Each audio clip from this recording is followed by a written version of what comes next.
સંસ્કૃતિ. વડોદરાની ખંડેરાવ માર્કેટ ઇમારત. લેખિકા સુધા ભટ્ટ.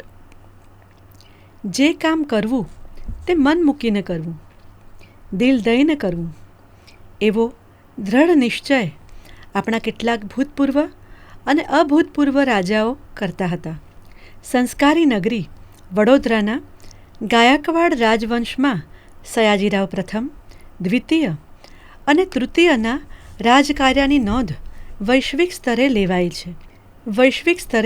લેવાયેલી છે. એમાં તૃતીય સયાજીરાવે તો અનેક વિશ્વ વિક્રમો કરીને વડોદરાને દુનિયાના નકશામાં આગવું સ્થાન અપાવ્યું હતું.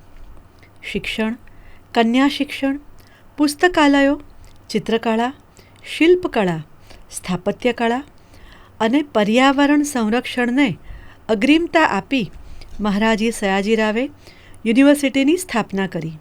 તેમાં અનેક શૈક્ષણિક વિભાગોને જાણે કે ઉછેર્યા. સ્થાપના કરીને સંતોષ માનવાને બદલે એમણે તો મહાવિશ્વવિદ્યાલયને વિસ્તૃત કરી તેને આંતરરાષ્ટ્રીય સ્તરે નામના અપાવી. એના ફેકલ્ટી ઓફ આર્ટ્સે તો સમગ્ર દેશને અને દેશાવરને કળાની લગની લગાડી. નૃત્ય નાટ્ય વિભાગો ઉમેરાયા અને સાથે સાથે વડોદરાને એક ઉત્તમ સંગ્રહાલય પણ સાંપડ્યું. લક્ષ્મીવિલાસ પેલેસ સ્વયં એક કળા નમૂનો છે, જે આજે પણ જગતમાં સૌથી મોટા નિવાસસ્થાનનો દરજ્જો ધરાવે છે. રાજાઓનો જીવ જ્યારે જનતા જનાર્દનમાં રોપાઈ જાય છે, ત્યારે તેઓ પોતાનું સર્વસ્વ દેશ કાજે ન્યુછાવર કરી દે છે. આમ તો રાજાઓ ઠેર ઠેર વિવિધ ઉપયોગ માટેના મહેલો બનાવતા, પણ આ રાજા તો નોખી માટીના અનોખા માનવી હતા. પોતાના શાસનકાળની રજત જયંતીના અવસરે તેમણે એક મહાકાય બજાર સંકુલ વડોદરાને ચરણે ભેટ ધર્યું. પાલક પિતા સ્વર્ગસ્થ ખંડેરાવ ગાયકવાડનું, જેઓ વડોદરાના રાજા 1856થી 1870 સુધી. આ નામ આ ઇમારતને આપી તેમનું સાચું વ્યવહારિક તર્પણ કર્યું. 1906 અને 1907ની શહેર નગરપાલિકાને એ સોંપ્યું.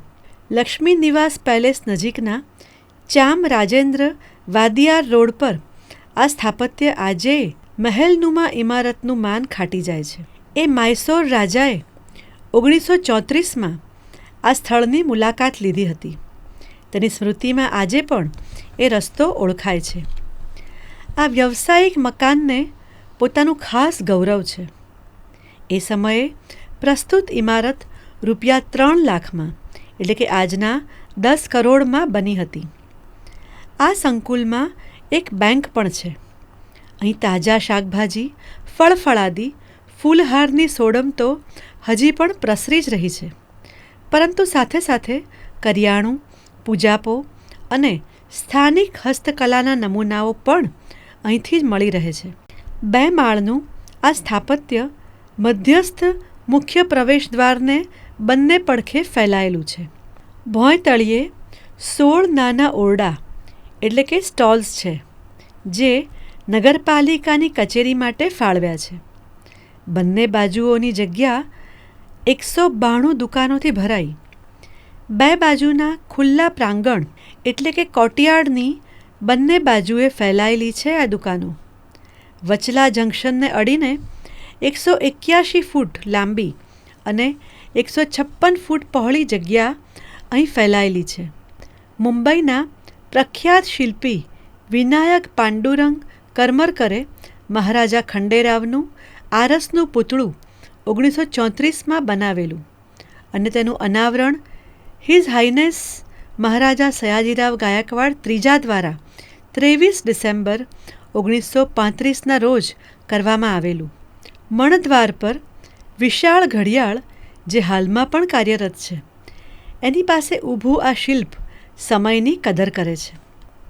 અસલ ભારતીય બજારનું ધમધમતું આ વાતાવરણ હોંશથી પોતાની આસપાસ થતી ચહલપહલની અને ચર્ચાની મજા માણે છે.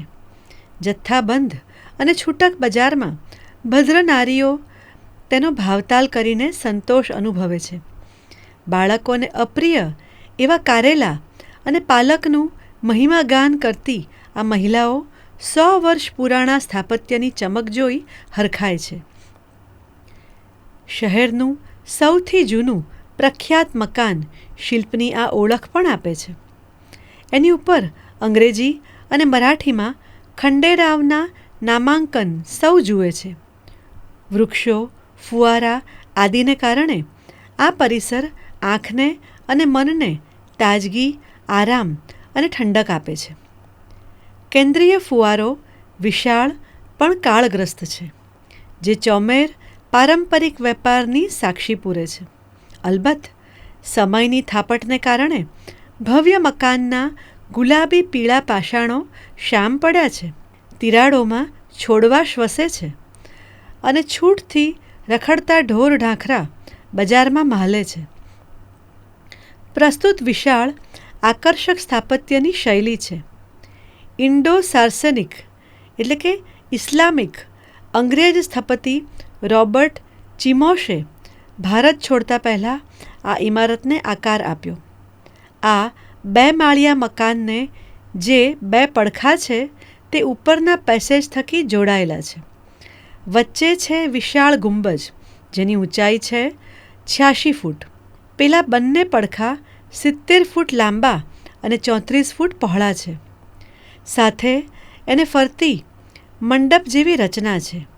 ઈંટો, ડામર, કાપડ અને ધાંગધ્રાના પથ્થર થકી તેનું સર્જન થયું છે. મુખ્ય પ્રવેશ દ્વાર ડભોઈ કિલ્લાના ભવ્ય દરવાજાની યાદ અપાવતી ડિઝાઇન ધરાવે છે. હવે એક અતિ અગત્યનું અંગ છે અહીં નાગર શૈલીના શિખરો જેવા 2 ઊભા ગુંબજ, જે હિન્દુ મંદિરની વિગતવાર છાયા કે છાંટ ધરાવે છે. વિગતવાર કોતરણી નકશીવાળી ઇસ્લામિક કમાનો આ 2 શિખરોને જોડી રાખે છે. શિખરો સ્વયં એક મંદિર સમાન લાગે છે. તે પડદાર જગતી ઉપર મંદિરાકૃતિ જેવા શોભે છે.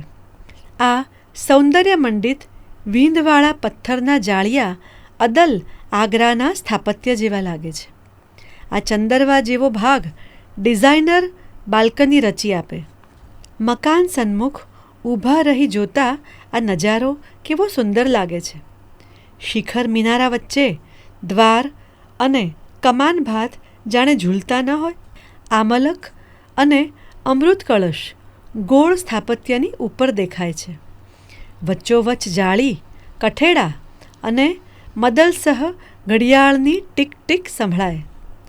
એની નીચે તોરણ જેવી શોભતી પડદા કમાનોમાં ઇસ્લામિક જાળીના અજવાળિયા, શિલ્પો અને મદલસહ ઝગમગે.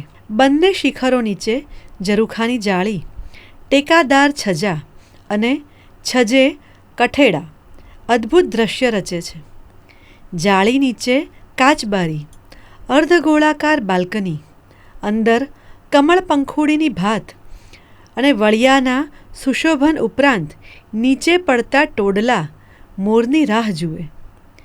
શિખરની બહારની ભીંતે પણ દરવાજા આછા ગુલાબી રંગની ઝાંય પ્રસરાવે.